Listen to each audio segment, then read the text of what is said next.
السلام علیکم ورحمۃ اللہ وبرکاتہ۔ ناظرین، میں آپ کا میزبان حافظ محمد فصیح الدین میدک اور آپ دیکھ رہے ہیں میدک فاسٹ نیوز۔ آئیے ڈالتے ہیں آج کی اہم خبر پر ایک نظر۔ ضلع ایڈیشنل کلکٹر لوکل باڈیز شریمتی پرتیما سنگھ نے کہا کہ تفریح کے علاوہ سیاحتی مقامات پر جانے سے علم اور ترقی میں اضافہ ہوگا۔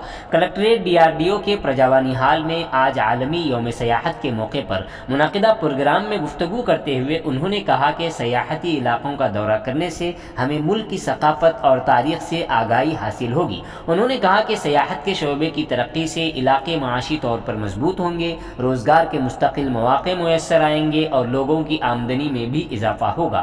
آج دنیا کے کچھ ممالک سیاحت کے شعبے پر منحصر ہیں۔ سیاحت کے شعبے کے فوائد اور ضرورت کو تسلیم کرتے ہوئے اقوام متحدہ نے 1980 سے 27 ستمبر کو عالمی یوم سیاحت کے طور پر منانے کا اعلان کیا ہے۔ انہوں نے کہا کہ ہمارے ضلع میں بہت سے سیاحتی علاقے ہیں جیسے ایڈوپائل، میدک چرچ، میدک قلعہ، نرساپور اربن پارک، پوچارم سینچری، ہرن کی افزائش مرکز پارک وغیرہ ہیں جنہیں ترقی دے کر سیاحوں کو راغب کیا جا سکتا ہے۔ حیدرآباد سے قربت کی وجہ سے بہت سے سیاح نرساپور اربن پارک کا دورہ کرتے ہیں۔ بعد ازاں ایڈیشنل کلکٹر شریمتی پرتیما سنگھ IAS نے DRDO سرینیواس اور DEO مسٹر رمیش کمار اور ڈسٹرکٹ سائنس فیئر آفیسر مسٹر راجی ریڈی کے ہمراہ طلباء کو جھنڈی دکھاتے ہوئے پوچارم سینچری کی سیر کے لیے روانہ کیا۔ اس موقع پر ضلع کے کئی افسران اور دیگر موجود تھے۔ آئیے اس سلسلے میں ایک رپورٹ آپ حضرات کے پیش خدمت ہے۔ ناظرین، ہم آپ سے گزارش کرتے ہیں کہ اگر آپ نے ابھی تک ہمارے چینل کو لائک اور سبسکرائب نہیں کیا ہو تو ابھی کے ابھی ہمارے چینل کو لائک اور سبسکرائب کر دیں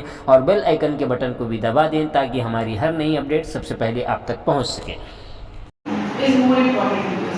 నేను participate చేస్తున్నా, మీకు తెలుసుకుంటా, వేరే వాళ్ళకి మన వేలా చెప్తాం, మన జిల్లాలో ఏమేమి ఉన్నాయి. ఇప్పుడు నాకు కూడా అట్లాగే ఎక్స్పీరియన్స్ ఉన్నాయి. వేరే ఎవరికి మాట్లాడి వేదల్లో ఏమేమి ఉన్నాయి, వేదకి క్యాథెడ్రల్ ఉంది. క్యాథెడ్రల్ గురించి చాలా మందికి తెలుసు. ఇది మొత్తం ఏషియాలో సెకండ్ లార్జెస్ట్ క్యాథెడ్రల్. ఇక్కడ ఇట్లాగే మన దగ్గర వేరే ప్లేసెస్లో ఏం జియో స్ట్రక్చర్స్ కూడా.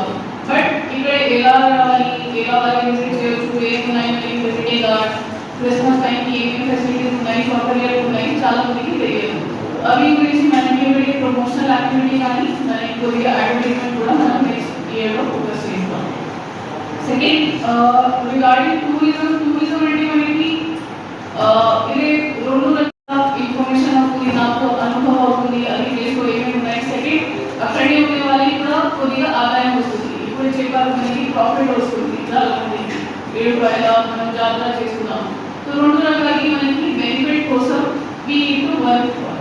సో ఇందులో ఈసారి థీమ్ ప్రకారం రీథింకింగ్ టూరిజం అంటే మనకి ఏ పోయినా టూరిజం ప్లేస్ ఉంటే అక్కడికి లోకల్ వాళ్ళకి మనం ఎలా ప్రాఫిట్ ఇవ్వచ్చు. సెకండ్, మనకి ఎన్వైరన్మెంట్ మీద ఏం ఎఫెక్ట్ అవుతుంది.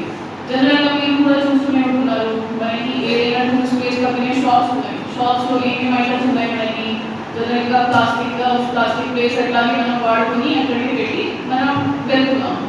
గోడలు కానీ, గుళ్ళు కానీ, అదేవిధంగా ప్రకృతికి సంబంధించిన వనాలు కానీ మనసు ఉల్లాసం కలిగించే ప్రదేశమే పర్యాటకం.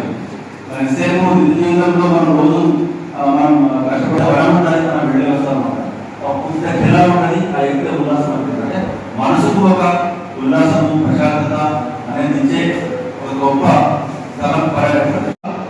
1979 నుంచి 1979 నేషన్ ఇస్తున్నారు. ప్రపంచవ్యాప్తంగా అన్ని దేశాల్లో అన్ని ప్రదేశాల్లో పర్యాటక దినోత్సవం జరిగింది. దాని ఆధారంగా అందరూ మొత్తం ప్రపంచంలో అన్ని దేశాల్లో అన్ని ప్రదేశాల్లో కూడా ఈ యొక్క ప్రపంచ పర్యాటక దినోత్సవం జరుపుకుంటున్నాం. దీనిలో భాగంగా మన జిల్లాలో కూడా జిల్లా కలెక్టర్ గారు మా డిపార్ట్మెంట్ కార్యక్రమం చేయడం వల్ల మనం ఈరోజు ప్రోగ్రాం చేస్తున్నాం. ఈ యొక్క పర్యాటకం యొక్క ముఖ్య ఉద్దేశం ఏమిటంటే